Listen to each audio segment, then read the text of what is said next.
Hi team, and welcome to another Team CP Quick Connect podcast where you can stay informed, keep connected and learn from one another as well. I'm your team captain, Richard Greer, and today on the show we're going to talk to Ian Martella, Marty, who recently climbed Elie De-Beaumont, New Zealand's northernmost 3,000 metre plus peak, which is situated in Mt Cook National Park. So we're going to share a bit more about Marty, his background, why he is climbing as part of what he does. He's done a whole bunch of coast-to-coast events as well. Loves his multi-sport, is the mayor of Blenheim, or at least the mayor of the Marlborough Multisport Club, and just get a bit of a feel for what it meant for him to stand on the top of this epic peak.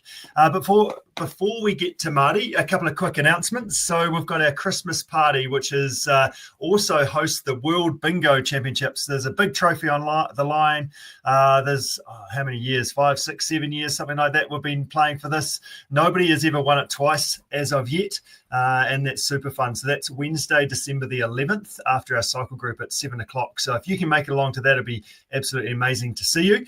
And the other big announcement, we have just confirmed a partnership with ASICS New Zealand. So that's pretty exciting, and they're pretty awesome just in terms of all the different activations and things that they're doing. So really excited to partner with them and really get things cranking along there. So they've, as part of that, they've actually donated a pair of shoes. So we're going to give away a pair of ASICS shoes as part of our Christmas party, along with all of our other partners.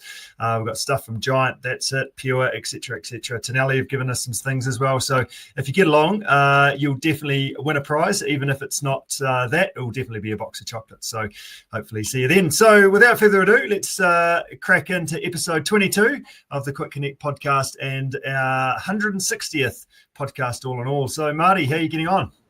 G'day from Blenheim. Marlborough. How are you, mate? That's right. The mayor of Marlborough, unofficial, but definitely maybe the unofficial mayor of the Marlborough Multisport Union, something like that. Would that be fair? Marty, the mayor. It has a nice ring, but I don't know if I want all the hassles that go with it. So yeah, we'll just stick to the Marlborough Multisport Club, eh? Yeah. Yeah, good stuff. That's awesome. So give us a little bit of background, Marty. You've been doing this gig for a little while now, haven't you? Did it all start with a coast to coast back in the day? What was your sort of starting point? Yeah. Look, I played rugby, and rugby was, typical Kiwi bloke, and it ruled my life. And then, things happen, and you get old. And I don't know why that happens, but it does. So, I had to retire at some stage, and that looked, I was about 35 or something, and I really needed something to do. And in simple terms, I got fat. So I like a beer on a hot day. So I needed something to do, and my old man was into kayaking, and I don't know, just this coast to coast just popped into my head. Go and do it. And I thought, nah, people like me don't do coast to coast. That's for athletes. I'm a rugby player, so I'm an 80-minute guy. But I just fell into it, and at the time, coast to coast wasn't popular. There were no waiting lists. You could enter any time you like, and I think it was almost dying. So anyway, I got into it and just got hooked. I'm addicted. And I think probably most listeners out there would, have a lot of synergy with that. You just get hooked, and why not? Yeah, absolutely. You talk about retiring. I don't think you've actually retired from rugby. You did step out on the rugby field again this year, didn't you? How'd that go? Yeah, it was a wee cameo. I got an 18-year-old son, and I just really wanted to play a game with him. Cool. Kids grow up way too quick, and at that age, you stay to leave home and all those sorts of things. So I just really wanted to have a game with Luke. Unfortunately, that didn't quite happen, but I ended up playing a couple of games for my old club, and it was, That's awesome. Will you ever retire from multisport, do you think? Oh, well, never say never, right? Yeah. There'll still be some level floating down the river. There has to be. There's always an adventure to be had, and I think that's what I love about it, is that, so we look at coast to coast, right? We go, well, you and I might sit down, right? What's the training plan going to look like over the next 6 months? And the most important thing, we both agree on, is there's got to be adventures in there. It's not always about running, biking, and kayaking. It's about finding a way to love our sport, and we see new country, and just how good's New Zealand, you know. Yeah. And I think that gives you the longevity in it too. If it becomes too singularly focused around that one event, that's what I'm really going. That's how you start burning out, don't you? Like, I just can't sort of keep getting up for this. But if it's we'll talk about it in a moment. But even what you've got planned for this weekend and climbing mountains and things like that, that's the bit that continues to make it fun. And yeah, you've got that goal in the end, but that's just the thing that gets you out of bed in the morning and keeps you kind of ticking along. Yeah. And to do all these other adventures as well. Yeah, she reminded me when we started talking about mountain climbing, just to remind me what got me into that, because it's actually a lead on from coast to coast. So yeah. So let's talk about that. Let's talk about your climbing. How did you get on? You've also climbed Mount Aspiring as well. Tell us a bit of background around why you wanted to do that in the first place. I think a lot of us look up to these massive mountains and go, I want to climb that. And I've definitely been in that in the past, but I think I've read too many climbing books on Everest and the carnage that happens. And then when you've got family as well, you're like, actually, there's a risk involved in that as well. So I definitely like the idea of it, but also there's a point probably now I'm going, I think I'm actually too old for that. So how did you get into it, and what was your sort of thing to say, yeah, I'd like to do that? Well, I've always I've never really mountain climbed, but I've always loved my rope work, right? And I go tar hunting in the Southern Alps, and I carry a rope and a tiny little harness and a belay device, so I can, if I get myself into trouble, I've got 10 meters to get myself out of trouble. But what it actually started was I was doing an event with TeamCPNZ actually, and I forget, down in central. Is that Lewis Pass one, was it? Was that No, it was over Mount. Gosh, you go past a cafe. But anyway, look. Mount Summers? Yes, that's the one. Yep. And I just recently learned that I missed out on the ballot for the Coast to Coast. Mm-hmm. And I was shocked about how it really affected me. So, I was because that's like 9 longest days in a row, I think. Yeah, it was something. So it was going to be my 10th. Yeah, it was going to be my 10th. Yeah, and I was going to consecutive, and I was pretty upset, and I was really surprised, really surprised how it affected me mentally. I was just, because it's just an event, right?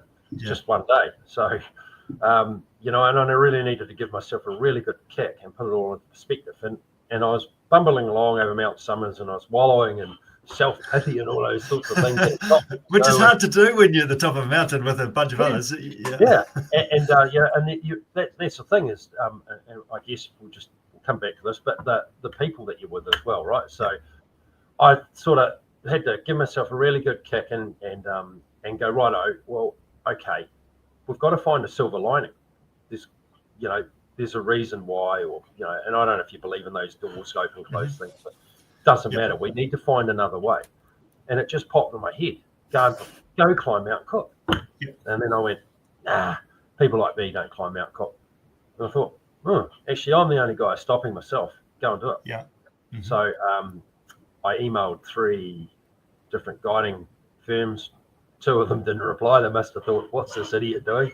And then a bit of a plug to Axel at Alpine Rec. He replied, and he rang me from Germany, actually, while I was sitting in the Spates Ale House, and we had a bit of a chat. He said, look, I think we'll get you up Cook.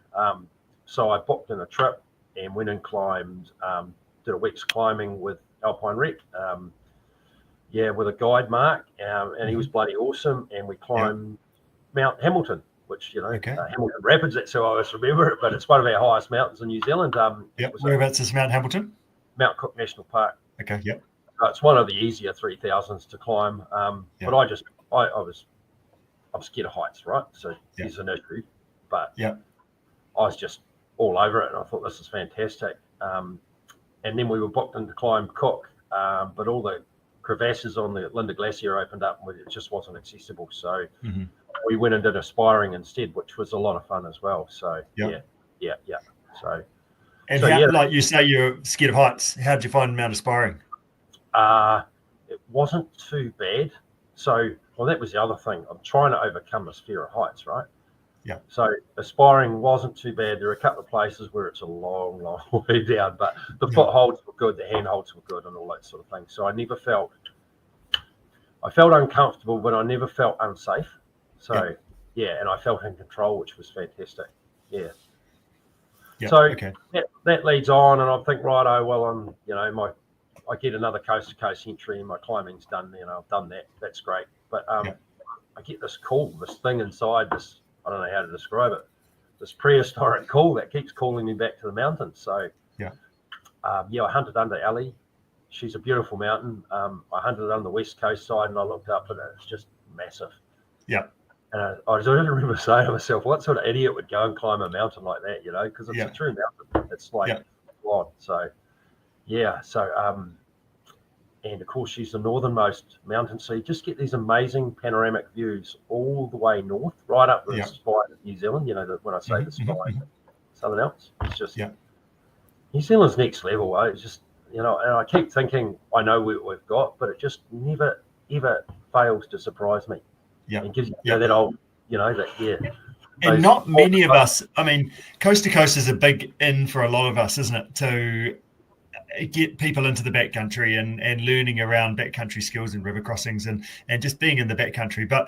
But not a lot of us actually end up exploring deep into up mountains and down valleys and all this. It's such a big place back there, isn't it? It's huge. Yep, it is. And Elie De-Beaumont, she just rises straight out of the west coast, and the Tasman Sea's right there. But then you look east towards, the Fairlie, I guess, and all those sorts of places. It's huge. And then we go and run, bike, and kayak across it in a day. So work that one out. Yeah. So tell us a little bit about your climb. Like, how was it technically compared to the previous couple of climbs that you've done, plus 3,000 meter peaks? And how are the knees going? Sort of wobbly knees with the oh my God, this is high. How exposed were you in regards to, if I fall off right now, I'm in trouble?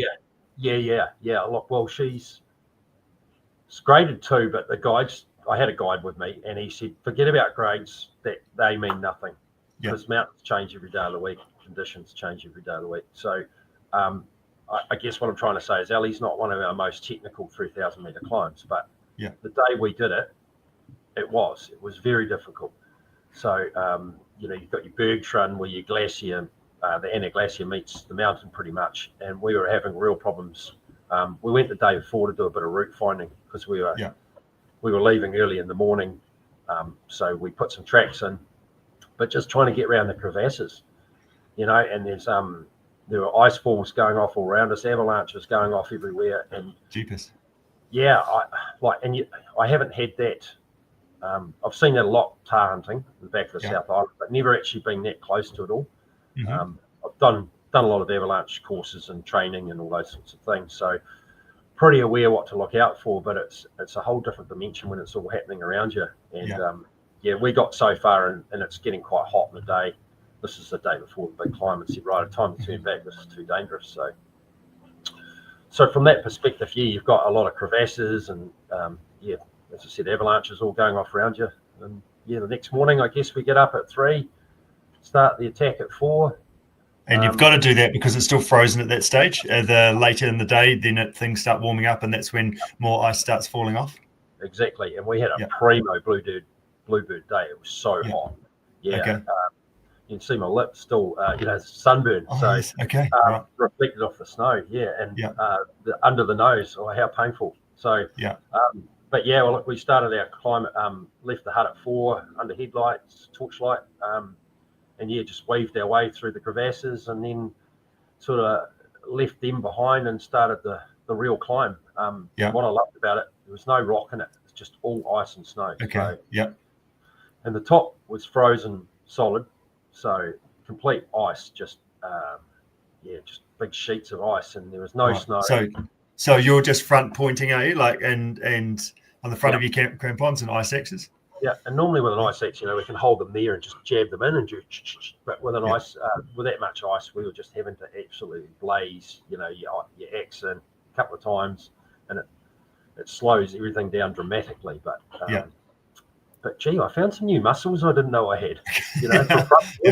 Oh, my legs, and I was sort of like, I can't. I'm meant to be a bloody multi-sport athlete. I can't show any weakness here to the guide. So it. Yeah. So, but there's a lot of road work, a lot of teamwork, and one thing I sort of found is, the guide needs to put a lot of faith in me that I know what I'm doing as well. So, he's leading. If he falls, I've got to be able to arrest him. Yeah. Probably just I'm a bit heavier than him, but if he falls into a crevasse, I've got to be able to get him out. All those sorts of things. So, there's a lot going on. Yeah. Yeah. So you've got to, you've mentioned that you've done a bunch of rope skills and things like that. There's obviously requirements that they require. You need to be able to do this, this, and this before we even consider taking you up the hill. Yeah. Well, we wanted to make sure. I mean, we did some stuff on the lawn back at Tekapo. We wanted to make sure that I could actually knew what I was doing for a crevasse rescue, all those sorts of things. Yeah. Good. Okay. So you're getting towards the top now. How long did it take from the hut to the top? Yeah. Well, so I thought the night before, I thought, 4 a.m. We'll scuttle up there. We'll be up there by 9. Okay. I think it was 11 o'clock. It took us a long time. A lot of rope work, a lot of pitches. Normally climbing, Elie, you probably only put 1 pitch in. Yeah. Yeah, I think we put 8 in. Just because it was so frozen, you had to do that. Just because you couldn't, you had to rope up, and you had to. Yeah. Just the ice. You're just dealing with ice. Yeah. Mm-hmm. So normally in snow, you don't.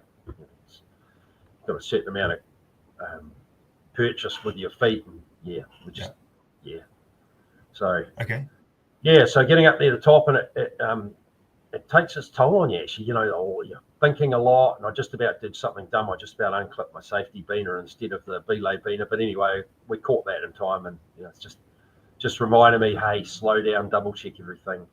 Yeah, don't rush. You're emotionally, as I said, there's a lot going on. It's quite tiring. Yeah. And how did it feel standing on the top?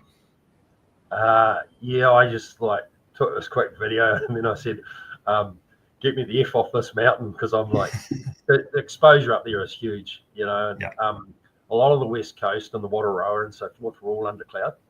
Yeah. Coming in from the Tasman. So it's probably quite good. You could probably only see down about 1 kilometre, instead of the 3,000 metres that you normally see. So, yes. Yeah. But I don't know. It's just, so I said to Tim up there, I said, how do I go home and tell people what this is like? And he said, you can't. No one will understand. It's just a different world we're in. So Yeah. And just even just the off trail stuff, a lot of us don't even do that. We're running on trails, we know where we're going, it's all relatively under control. You're blazing your own trail, you're figuring it out. You've got real risk going on. It's not just perceived risk, it's real risk. And that's what you talk about the carabiners. If I did that wrong, well, then I'm in all sorts of trouble. They're just little moments. It doesn't take much to get away. And you also endanger others with you. Yes. Yeah, exactly. So how to go the down climbing? Because as the stats show, that's where you only got 50% of it done. That's where the injuries and accidents often happen, because people relax a little bit more on the other side. Yeah, well, see, that's the worst bit for me, because I can see when you're climbing up, you don't see what's behind you, but you've got this whole bloody mountain right in front of you. You've got to get off. So there's just this raging anxiety inside my stomach, because you're the scared of heights thing, and you just But how do you eat an elephant? How do you do coast to coast? How do you, just one little bit at a time? And that's what I just remind myself of all the time. Hey, we'll just do this climb, and there's 10 meters of respite, because there's a little flat bench, and then we go again. Yeah, just get to there. Just coast to coast. We just chip away. Yeah, I had one of those moments when we raced in China. We're right at the end, and we had to abseil off this bridge, which is really high. And I was like, I don't want to do this. I actually don't want to do this. And then it was, well, the only way I'm going to finish this is by doing this. So, okay, well, let's just do one little bit at a time. And that makes it doable, doesn't it? Rather than thinking about sort of the whole thing as a piece, a whole. So, just to take a big deep breath and just one little bit. What were the crevasses and things like? You mentioned that they were you had to wiggle through them on the way up.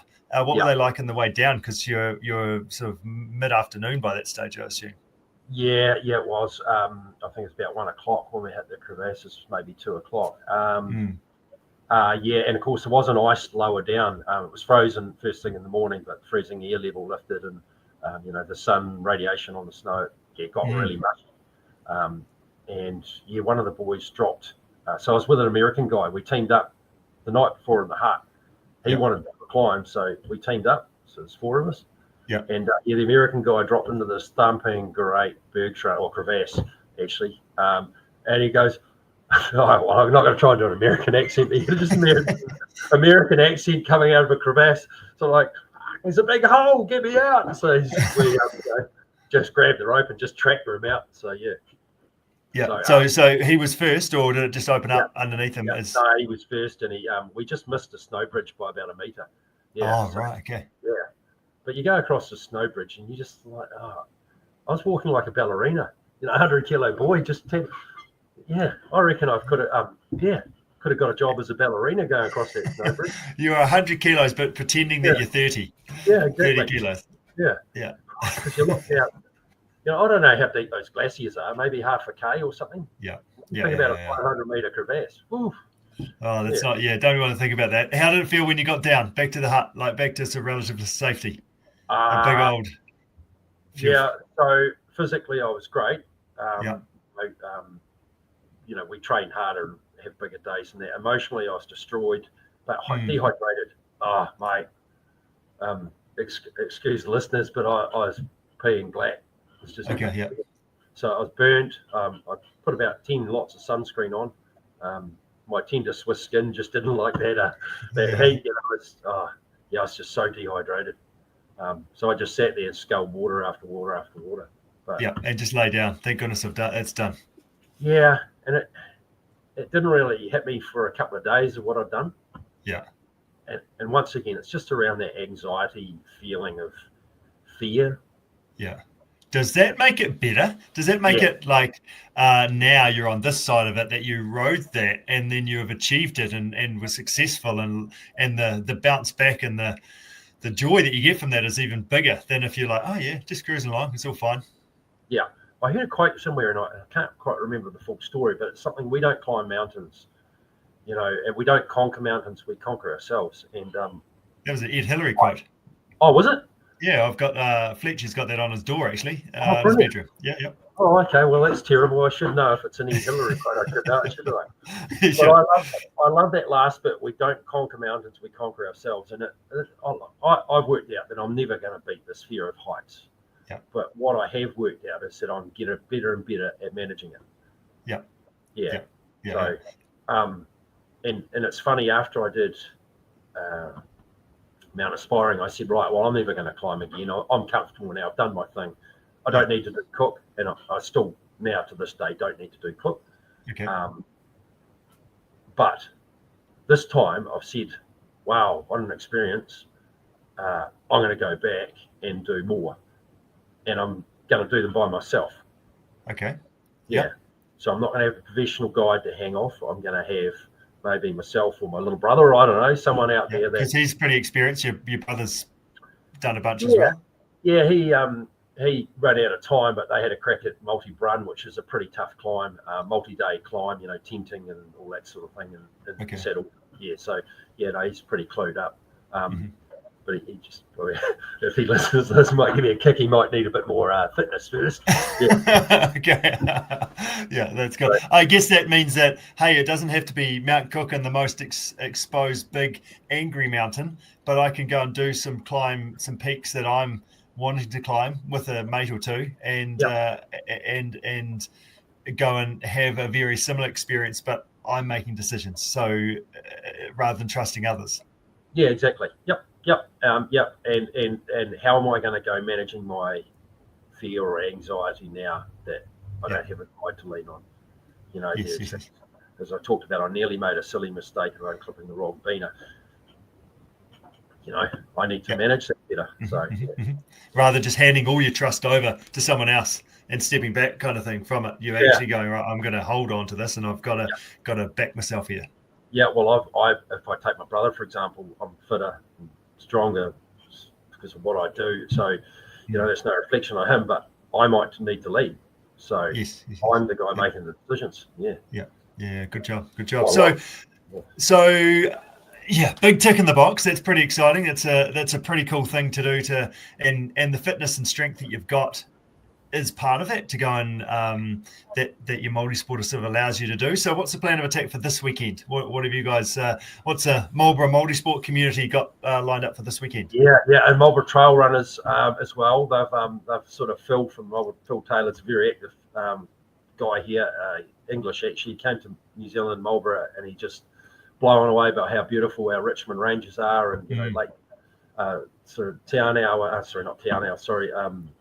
Nelson Lakes National Park.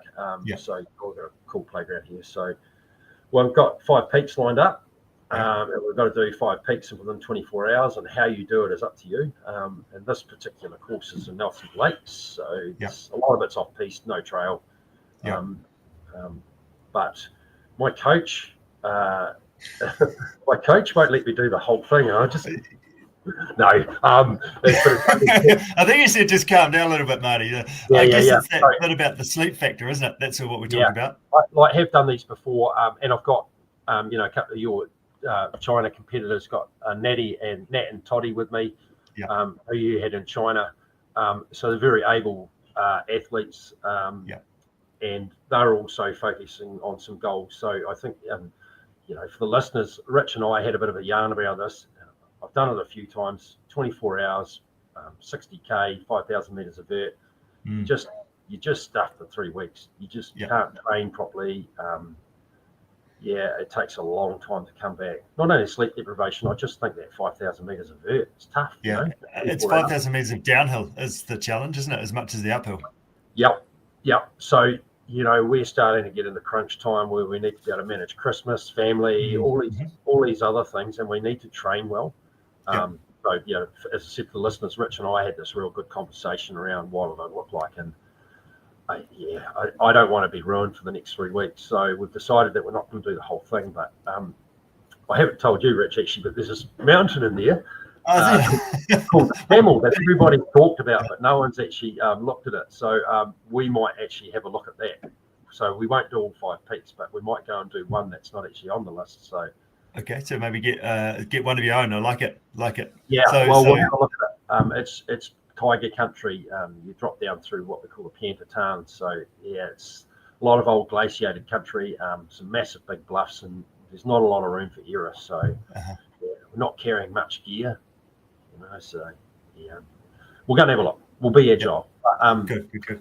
But it's just an awesome weekend. It just brings all these different people out of the woodwork, and you just see people just beaten up at the end of it. But how good's that? People that normally wouldn't get out and do something like this. There's a group of girls out there doing it today because they can't do it tomorrow. One of them's on the airplane at 9 o'clock tomorrow morning or something. So, and it's like, how cool is that? It's just, I don't know. It's so good. It's a shared experience. That's the key bit, isn't it? It's the fun and the banter and the hardship and the fun times and standing on top of the hill together. That's the fun bit, isn't it? Yeah, as I said, and I go back to this thing. It's the people. The Marlborough's not just the Marlborough multi-sport community, but multi-sporters in general are really good people. Yeah. And it's not often you find someone that you don't like. You can generally latch onto someone straight away and and have a rapport with them. Yep. So trail running, same thing. Yeah. Yep. Yeah, good stuff. No, that's fantastic. Hey, one question I forgot to ask: top of the hill or at the bottom of the hill? I need to ask this because this is what I ask in every one of these Quick Connect podcasts. Is this toast question? How toasted were you? 1 being burnt, 9 being I'm only just lightly toasted. Right. Well, I've got 3 answers. Okay. I was way darker than 1 from the sun. Okay. Yeah. Physically, I was a 6. Okay. So you're pretty under control there. Yeah.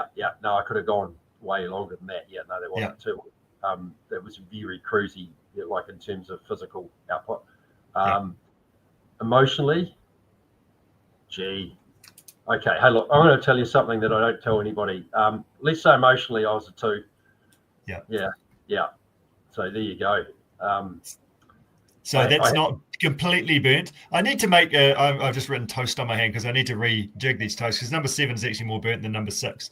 So I'm going to do some baking over the weekend. So you might smell it. We need a 0 in there, and it just needs to be like cinders. Yeah. Cinders, yeah, bits of like a piece of like a little bit of crust that's just left. Yeah, sorry. So two just emotionally cooked. Yeah. I had actually, I don't mind sharing this. No one's listening I to it. remember a Marty, couple of you'll be years fine. ago, I had a really tough year, and I was doing coast to coast, and I was on that final bike ride, and I was, I don't know, 15, 20 minutes away from the finish line. Mm. And, I'm not the fastest coast to coast, and it's starting to get dark. So, the biggest decision I had to make was whether I keep my sunglasses on or not, Okay. And then I just started crying on my bike. As I said, it'd just been such a tough year. I'd been injured after injury after injury, and I didn't realise that I was just this emotional bloody, wreck. So it all just come pouring out on my bike, bloody 15 minutes before the end of Coast to Coast. And was that because you were like it's lifted off you? Like, thank God, this is just like I can start to relax now. Was that part of it, or the success of like I'm finally just about there? Is that why? Do you think? Bugger if I know. Okay, right. Look, you're probably bang on. It's probably that success thing, and I'm very careful about using that word success, because we measure something and then is that really what we want to be doing? Yeah. So anyway, so exactly the same thing happened to me on the top of Elie, and this emotional bloody Yeah. Anyway, Was that on the top of, or when you got back to the bottom? No, it's on the top. On the top. Okay, so they just came out of nowhere. I'm just standing there on top of this most amazing, beautiful scene. And I wish I could chuck up panorama, but anyway, and I just sort of had to turn my back on the other guys while these tears just came flying out of nowhere. And it's like, shit, Marty, pull yourself together. But then I thought, it's all good. Just have your moment, and then then hell, let's get off this bloody mountain. So and so, like, reflecting on that, do you know what was going on? Was it a relief? It's not is it a relief thing, like, or is it like thinking about family, or it's a bit of definitely between Luke and Nikki, definitely. And those two were with me right through that climb, and this is going to sound terrible, but I haven't even told Nikki that. So and that's the one thing I wanted to do, is get off that mountain. And when I got off it, got back to home, I just wanted to get home to my family. But I don't know what it is. I think it's that fear thing. Fear's a really good thing. Yep. We don't have it as kids, but as we get a little older, that it's the thing that keeps us alive. It's in that frontal cortex. It's below that, isn't it? It's that deep-seated fear, like, and you just comes out. It keeps us alive, doesn't it? It makes us focus. It makes us do hopefully good decisions around getting us back in one piece. And that family is a big driver for that, isn't it? And I can totally understand where you're coming from. Well, without a doubt, because we all know as multi-sporters, we're probably quite selfish in the way we might try and involve our partners or our family as much as we can with our sport, but unfortunately, what we do is actually quite selfish. So can be, So I think, Rich, as I said, this fear of heights for me, it's an anxiety thing as well. So it's quite it's quite a physical feeling when I get scared. Like, it's in the stomach, and it's like rising up through my whole body, and I'm battling it to not let it overtake me, so I can concentrate on my ropes or whatever I need to do. And as I said, I think I was just emotionally knackered when I got to the top, dealing with all that. That it was like, we'll just have a wee release here and reset, away we go again. And really focus again. And that's, as you say, like, that's the thing that's why mistakes happen on the way down, because people have had that moment at the top, and then you've got to refocus hard to get down properly, don't you? And look after yourself. Good job, Marty. There you go. This is an emotional side to old hard ass. Yeah, fantastic. Hey, no, I really appreciate you sharing, and thank you so much for coming on the podcast and giving a bit of an update. I think we'll definitely have to have you on again, sussing out what's happening, obviously this weekend, and you've got longer stay on the cards that you're training for as well, and working hard across the board in the gym, riding your bike, getting your running done. That's a tough thing, but that's coming, and then and then you're paddling, which is a strength as well. So yeah, all the best for this weekend, and looking forward to checking in and seeing how it all unfolds. Oh yeah, well, hey, thanks for having me on the show, mate. I love it. So just one thing, I've got to remind you about a dad joke. I love my dad jokes, right? So have at it. Well, actually, that's yeah. So every Friday on our Zwift sessions, and Andrew Wesley, Wes, he sort of instigated it, and he actually just told us this morning it was 21st of October 2021 is when this first started. So there's been a lot of dad jokes go under the bridge over that time, and I thought this morning actually we need to start sort of writing the best dad joke of the day down, and I don't know if dad jokes should ever be repeated, but the one that we had this morning was, did you hear about the insensitive rower? No, insensitive? Indecisive rower. Did you hear about the indecisive rower? He couldn't decide either or. I love it. It's not good. So let's see if I can remember that, and I'll bring that out tomorrow. The indecisive rower. There we go. Yeah. So you just got to remember it. Yeah. So mine will be tomorrow. I'm going to have wraps for sandwiches. Good. I'll probably eat them all and go, righto, guys, that's a wrap. Well done. So I've got. Yeah, you've just got to make sure it's not breakfast time. You've still got a little bit more to go. I'll make sure Nat and Todd pack a little bit more for Marty.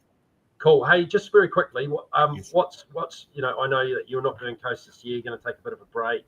What's on the plan for Team CP going forward? And you've got some really great guys in that team of yours. So yeah, what give us a little quick 2 minutes on Team CP. So I'm not doing the individual coast to coast, but still want to be involved, and so we're doing the 3-person 2-day team.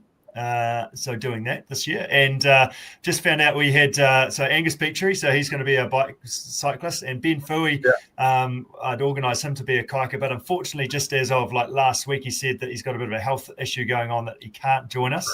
So we're sort of currently on the lookout for a paddler at the moment. So that's going on. So that'll be fun. So, and simple, I think that's the key thing around that Christmas holiday period, just to do some running rather than feeling like you have to do paddling and have to do biking. So that'll be fun to do that. And then, I don't know, probably like we have a bit to do with the Christchurch Marathon. So I sort of feel like I need to turn up and do something there as well.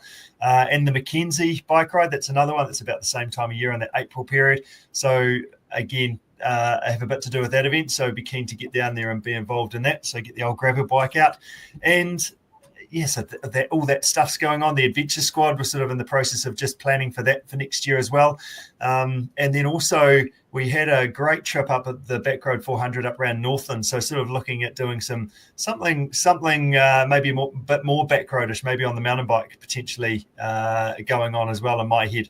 So lots of those thoughts and things, and then also making sure we plan a few adventures with the family as well. So lots of great stuff going on with Team CP, and Coast to Coast is probably our major event of the year with all the support crew work that we do as well, and fantastic humans like yourself, Marty, to go and cheer on, and then a bunch of other stuff. Motatapa is another one that's been since just before COVID was the last time I was down there, so I probably feel like I need to get down there and be involved in that event as well too. So yeah, lots going on. It's going to be a big summer, which is heaps of fun. And I understand, and correct me if I'm wrong here, but there might be a little bit of family rivalry this year at C2C. A little bit of that. There's been a bit of banter flying around. So Nate is my son, who's 16, has signed up along with his friend. So Nate's biking, his friend Ben is running, and we're going over the Goat Pass actually this weekend to Ben's never been over. I've tramped it with Nate, so doing that, and then my brother Leighton is doing the paddle for his team. So that'll be a bit of fun and a bit of banter. Nate was saying the other day that he asked Leighton about how his training was going, and Leighton said he'd done a 10K run, and well, actually, aren't you supposed to be paddling? So that should be fun to go and be involved with him. He's coming along to a Wednesday cycle group, but I think the exuberance of youth and the confidence is he's only just doing that one Wednesday night cycle ride a week at the moment, and there has been he has battled a couple of times, but so I've asked him if he's going to do a second ride during the week, but not as yet. So we'll see how that one unfolds. Brilliant. I'll bring on Nate. Great. Nate's great. Yeah. Don't start that chant. I don't think we need that. We don't need any more confidence. I love it. No, this is awesome. Just love it. Hey, well, thank you very much for having me on the show, and to all the lovely, beautiful people out there, I look forward to seeing you on the trail. It'll be awesome. Yeah. Good job, Marty. Hey, take care. Have a fantastic day, and we'll catch up soon. Righto, buddy. Look forward to it. Okay. Cheers. Bye. See ya. Bye. Just like that. Ian Martella, Marty from Marlborough, thank you so much for joining us. And I'm going to leave the show today with a quick catch-up that we did with Oscar from the front runner that we were cheering on our new Essex partnership. So I'm going to throw this one in here. Remember our Christmas party. That is Wednesday, the December the 11th. And look after yourself. Enjoy your adventures until next week. We'll catch up soon. Cheers, team. One of my favourite place, front runner Colombo, with my favourite running guy, Oscar. Oscar, how you going? I think I'm the media man with the mode today, actually. Look at you. You're looking good. I'm coming for you. Look at that. Pretty exciting day today. We have, with Team CP, we've just confirmed a bit of a deal with Essex, which is pretty awesome. Takes me back to my first pair of running shoes back in Dunedin, 1999 maybe, something like that. And so Oscar, you've been helping me with what shoe should I have for what and when, and let's go and see if we can run a little bit quicker and have some fun out there. So we've got all sorts of boxes and everything all over the place, shoes there. So do you want to quickly just talk us through the shoes that we've gone for and why? Yeah, so Richard's obviously going to do the mountain run at Coast to Coast. That's the plan, yep. Which is pretty exciting for Richard. Yeah. And just the run rather than having to muck around with biking and kayaking this time as well, which is fun. Type 2 fun for you, right? 100%. Lock me in that hurt locker, yeah. So we're going with Essex's Fuji Light 5, which has definitely been popular for that. It's sort of lower to the ground, so you get a little bit of that proprioception feel. Great grip on the bottom. Legs aren't too deep, but just deep enough, and a nice soft tacky rubber, and then an upper that drains well. So we've talked about that before. And a toe cap for Richard, because that was a complaint you had about another brand a little while ago.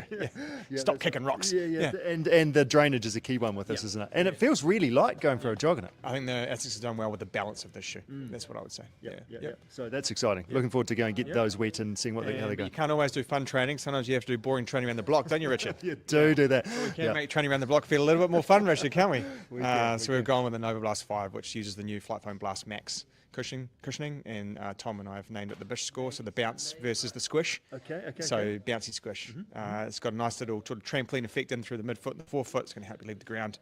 It's going to soak up maybe some dead legs after a hard training in the hills on Saturday, Sunday. Like it. Go jogging. Yep. Enjoy that. That sounds good. And then at the same time, because there's all good exercise physiologists, you like to do everything at once, don't you, Richard? Can we do this? Can I go faster, please, Oscar? So we've hooked him up with a pair of the Metaspeed Edge Paris, which is Essex's super fast carbon fibre. So light. Very light. Their carbon fibre racing shoe. And so we're going to help Richard here run a 5K PB. You heard it here first. I'm going to tie him along to a sub 20, a sub 25K. There you go. Well, I've got the unofficial Kiwi park run that started about 4 weeks ago now. I've been suffering around the block. My park run, unfortunately, was only 4.95 Ks, and I was on a PB and it didn't count, unfortunately. So, I'll sign those up. Yeah, man. Looking forward to seeing how you get on. Look out. Cheers, team. Thanks, Oscar.